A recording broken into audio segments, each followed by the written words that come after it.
Hey there everyone, Laurel Beard here with a super fun and different video for me because I'm going to be working with some flowers I found in my yard and I'm printing them. And this is going to be what it's going to look like when we get through the video. This is called Cyanotype.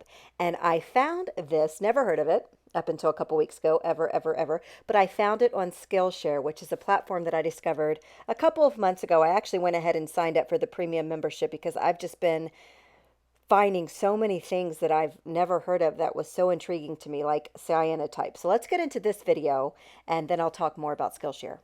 And also a coupon code for 2 months free. So this is cyanotype. I bought this set off of Amazon. It was all of 10 bucks and it came with both part A and part B solution. So in these two bottles are powder, and then you simply just fill the bottles up with water, and then it says for the best results, let it absorb for 24 hours. So that's what I did. And then I was ready to rock and roll.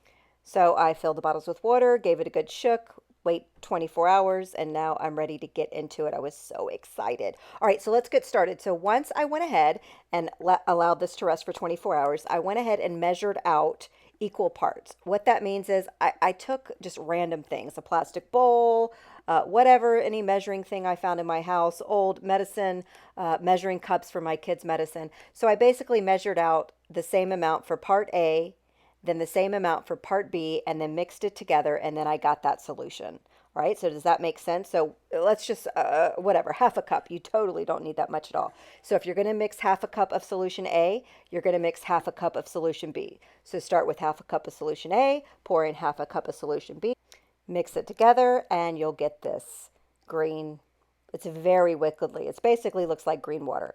So this is some watercolored paper. I believe that's key. It's not super expensive. I believe this is just Canson. And I taped it to the back of a 12 by 12 watercolored paper pad. The reason I did this is because I needed to be portable. I'm going to pick it up and move it into a dark room soon. So I just wanted to do something simple.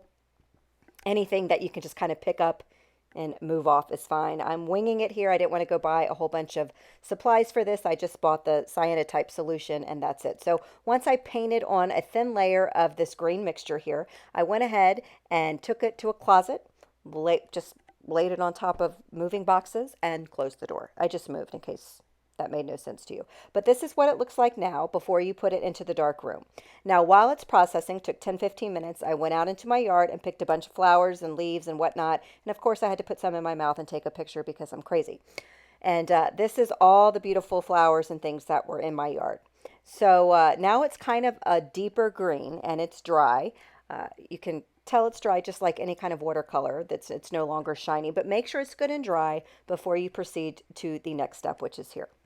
Now, I'm not a flower connoisseur. I know these are wild daisies, these little guys right here, and I think some things I picked are weeds.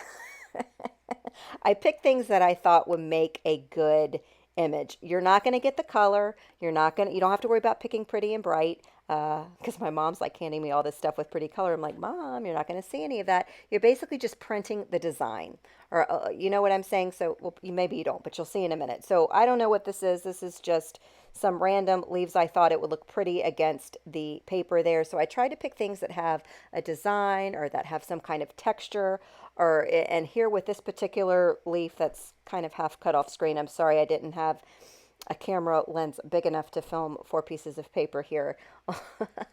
Again, this is some kind of leaf branch. I like the little tiny leaves. So I'm basically fitting it onto the cardstock that I cut down, the watercolored paper. I think I cut it down to 4 by 6, probably any size you want. You can actually make one big print if you want. You don't have to do so many. But I thought I would just do 4 and add some flowers, add some leaves, add some weeds, add some daisies, whatever. And I'm winging it. So I'm just trying to envision what this is going to look like. And I had no idea. I am taking you along on the ride with me right now. Oh, this is lavender. Now that I do know. I love me some lavender. Oh, yeah. So I thought I want some lavender. So forget the little roses, bye-bye roses. I'm putting down some lavender. Anyway, I'm taking you on the ride. So I'm just trying to kind of spread things out, open them up, trying to make sure that whatever I'm putting down, some details are going to form because we're printing these flowers. Now, I did also buy a piece of plexiglass. So that is the second thing I bought for this. Everything else I just used random things around my house. But you need something that's clear that will press all of this down Once you're done, which I'm finishing up here, I'm still totally winging it. I don't know how this is going to look, but I was quite, you know, happy with it enough to go ahead and print these flowers. So I got this plexiglass off of Amazon. I'll link to everything that I used below, which is, you know, just a few things. And you're going to press it down and then you're going to take it outside. But you need plexiglass or something, glass, anything that's clear that you can press down over it is going to work. And you might have something, but this is what I purchased off of Amazon, very inexpensive, and I can use it for other things as well. And I'm just going to press it down, as you can see, then I'm going to pick it up and take it outside. So this is what it looks like right now before I'm going to take it outside and let the sun do its thing. So I went ahead, I laid it on my deck, I made sure it's in a sunny part of my deck, I put my phone on a time lapse, and watch how the colors just deepen. It probably sat out there for 10 minutes or so. You can actually see the clouds moving, which I think is pretty cool. And then once it was all said and done, it became this beautiful dark, dark navy blue. So it started out like this, and it ended up like this, right?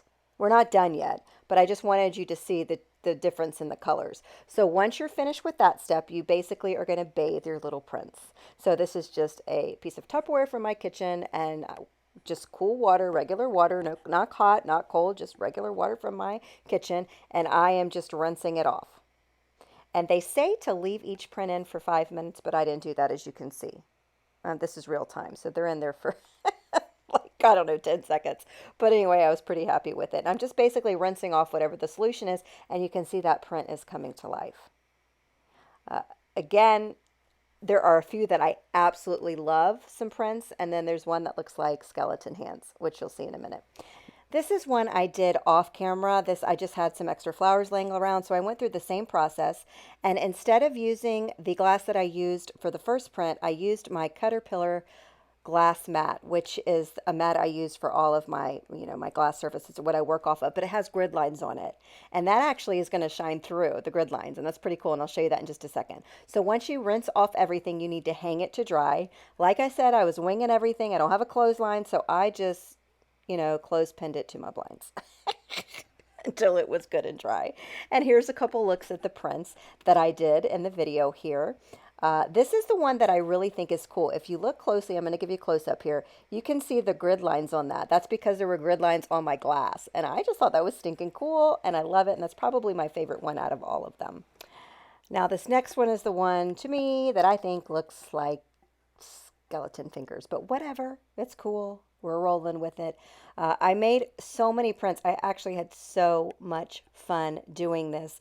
I couldn't even tell you what all these flowers were, but if you go out into your yard, you can cut anything. I think that's my lavender right there. Leaves, it doesn't have to be florals, whatever. There's a whole world of things that you can actually print with the Cyanotype solution. I haven't gotten to anything other than this. This was so much fun. I did it with my daughter, and of course, she just thinks I'm a magician. And then she got to go out and get flowers, and she's my little outdoorsy flower girl. So we had a really good time, and I'm going to end up framing the ones that I like. There's 4 of them that I love, and I'm going to frame them and put them in my craft studio. So I love it. These are great gifts to give to people. One of a kind, very unique, DIY, and so easy to do. So again, I got this idea, this whole lesson, everything from Skillshare. I've got a 2-month free discount code down right there in the description if you want to check it out. They have a bazillion classes covering everything under the sun. I can't even begin to tell you, because every day I go in there to check what's new or what's going on, and I get some recommended classes, and that's actually how I found this one. It was just recommended to me in one of the daily emails that I signed up to get. So I'm digging it. I love it. This video was sponsored by Skillshare, but the opinions are absolutely my own. And I also want to put out there that after I did the 2-month trial myself, I actually paid for the year's premium subscription. That's how much I loved it. And if you know me, you know I'm very frugal with my money. All right? It's true. All right, thank you guys so much for joining me today. I have successfully moved to upstate New York, and I've got a closet that I've shoved full of the boxes remaining that I still have to unpack, but at least they're behind closed doors. You know what I'm saying?